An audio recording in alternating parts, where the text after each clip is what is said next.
With everything double checked on the donor engine, we can now begin to take this other engine out. I would have gone a lot farther last time, aka taking the cylinder head off, but I couldn't get this last bolt out of the header, and so I was like, you know what, screw it. I'm just gonna have to wait. So we're gonna do that today. We're gonna take the head off, we're gonna take the manifold off, and we're gonna clean up this engine bay because obviously it's full of leaves and dirt from sitting outside for so long, and then we will go from there. But yeah, it looks like a mess, and it really is, but we'll get it figured out. We also need to trace down all the wires and everything that might be needed for wiring up the ignition, but it's a big project, but it'll get done. So all the accessories are removed from the front. It'll make it easier to pull the engine that way. Two interesting things that I found while I was doing this. One, yeah, that's an original GM hose. So that hose is from 1972, so some dummy put a crate motor in and didn't replace the radiator hoses. That makes sense. Then check this out, guys. So I pulled the pulleys off the front of the engine, and when I pulled this main bolt from the crank, when I pulled it out, all kinds of water came out of the front of the crank, and look how milky that is. It's got oil / water mix in it. So I've never seen that. Of course, I've really never had an engine this full of water before. If you look at this far side, it's still moist. It's been probably a month since I pulled it. And it's still wet in there. The hood's been on the whole time, but you can see the level of the water oil mix right there. So this will be fun to drain when the time comes. This was a surprise, not really, but check out that mouse nest. Imagine if this motor was free and we fired it up, that all would have come up so much. Alright, working on getting this header out. Once we get the header out, we can work on unhooking the transmission and go from there. We are getting close to taking this engine out. So, in the beginning, I was thinking I will just do a whole engine and transmission swap, since this one's basically still all together. I've changed my mind, and two reasons why. So, the first is I got a good look underneath the car, and if you look at this transmission, I feel like it's been rebuilt, or at least it's been out sooner than the other one. It has an aftermarket B&M pan which has a drain plug, so I'll be able to drain the fluid, make sure there's no water in it. My real only concern is water got down the dipstick somehow and there's water in the transmission. It'll never work right like that. But if this was the same as the one sitting on the dolly, I would have just swapped it out and not thought anything of it, but I think I'm gonna keep it in. So with that being said, I have to now take off this dust cover for the flex plate and then remove the starter, and then I should be able to remove the engine this way, keeping the torque converter on the back of the engine because it doesn't turn, supporting the transmission with a jack, and hopefully that way I'll be able to get everything out. This oil pan might be in the way. We'll see, but either way, I gotta get this dust cover off and the starter out. I know you guys have been waiting on this. So here's what is gonna come out of the pan. I guarantee you it'll be water and then oil. Whoa, that got me right in the armpit. Oh, gross. Wow, that shoots way far. So what we're gonna try to do is once it starts spitting oil, it's a lot of water. Is there any oil left in here? Is it just water?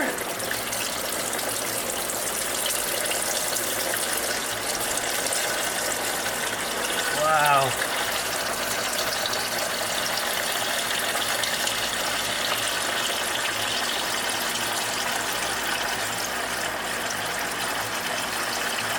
So far, no oil.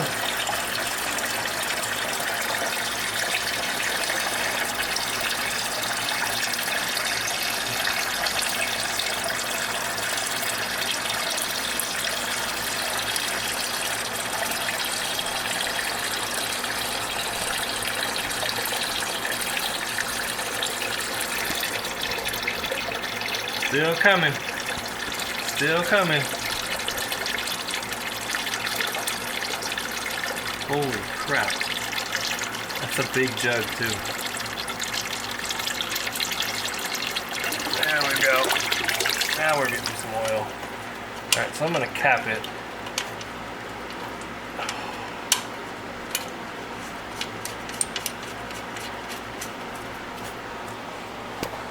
Oh, it got me in the armpit. That splash went right in my armpit. Look at all that water. Wow. Oh man. That's like I swear it's like 2 gallons at least. That's a lot of water. Alright, round 2 with the oil water, if you want to call it that.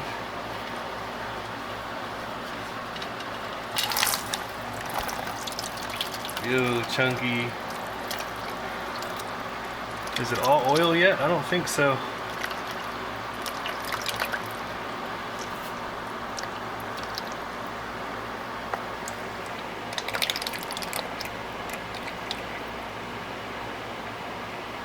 There we go.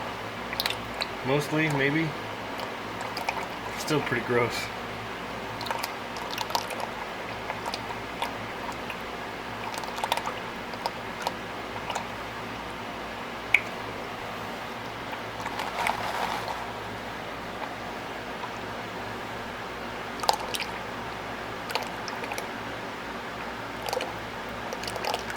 Oh, pooping.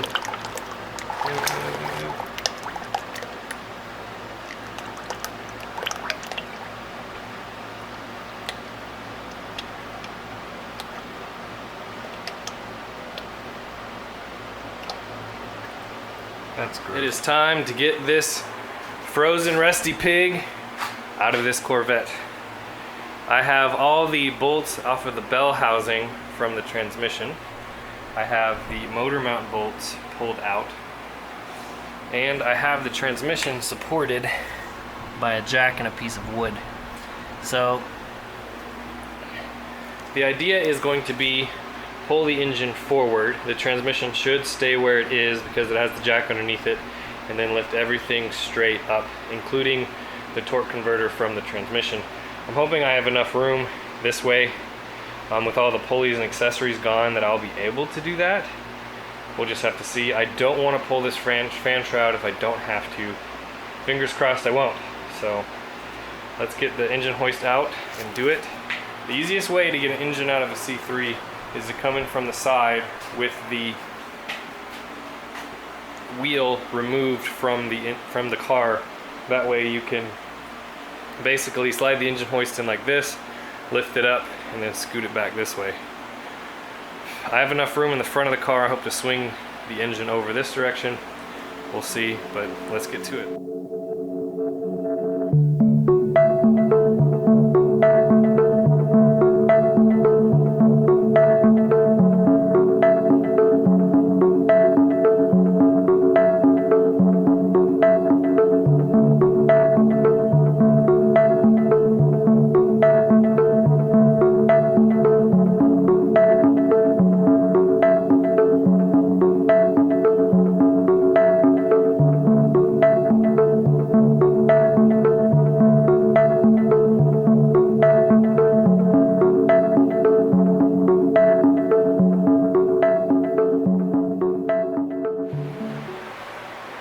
Any guesses on what this is going to look like?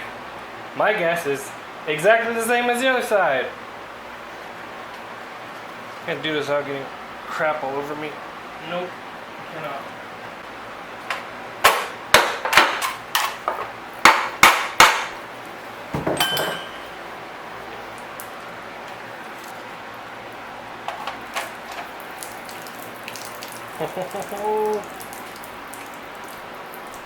That water running out is not a good sign.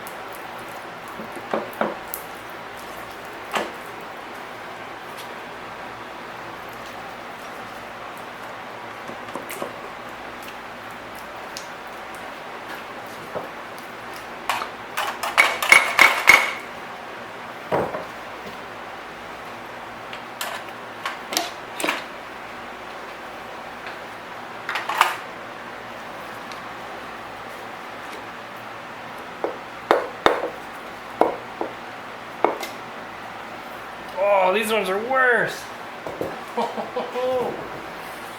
Yes.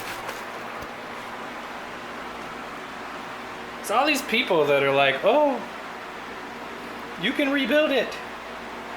I mean, sure, you could try.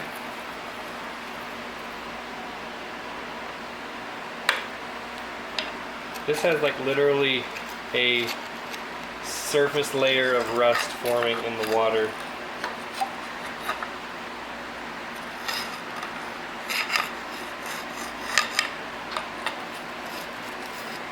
I just don't see it, guys. I really don't.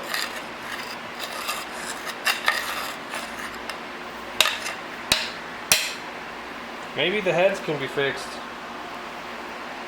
But whatever. But you know how the YouTube armchair quarterbacks all are. You know, you're always doing it wrong and should have done this and should have done that and blah blah blah. So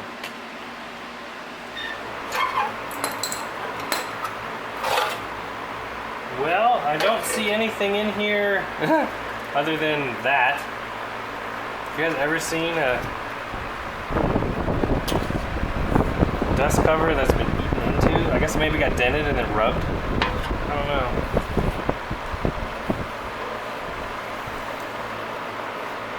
So far, all the teeth on the flex plate that I can see look good. It's strange. But we're gonna work on getting the bolts out of this torque converter, and then these two should separate. While we have the engine easily accessible, let's go ahead, change the oil from the nasty that was in it.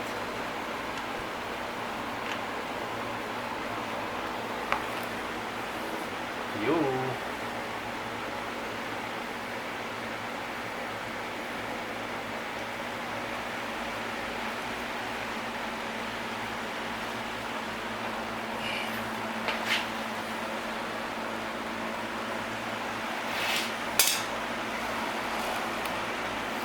Check out this ancient filter. It says GM30 on it.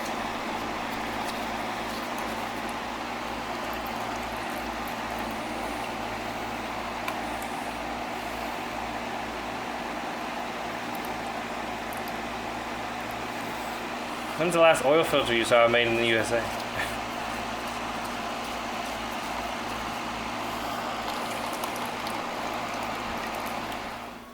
There's a possibility I didn't get any of it dropping the pan. The pan fell off. It looks really good under here. Looking for stuff that looks miscolored, different color than everything else, but you know, everything checks out. The color test. I don't feel anything, you know, really wobbly or moving or anything like that.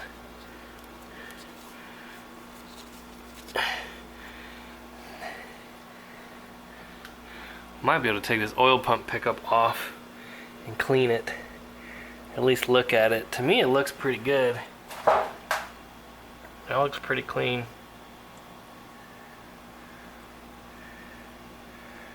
And I'm not worried about it. But it was worth a check, right? It was worth looking at, seeing what we had. I am glad I pulled this oil pan, so I already cleaned off the gasket, but there is some sludge in the bottom. There's less than I thought there would be. There's a little bit, but not too much. I've seen it a lot thicker than this. This is like 1/8 of an inch maybe, but it'll all clean up and it'll all come out. We'll get it put back on the engine.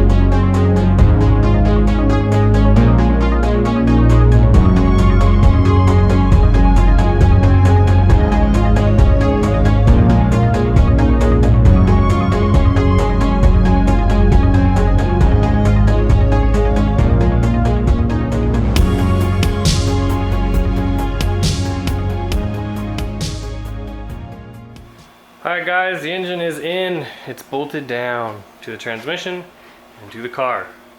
I'm gonna end this video here.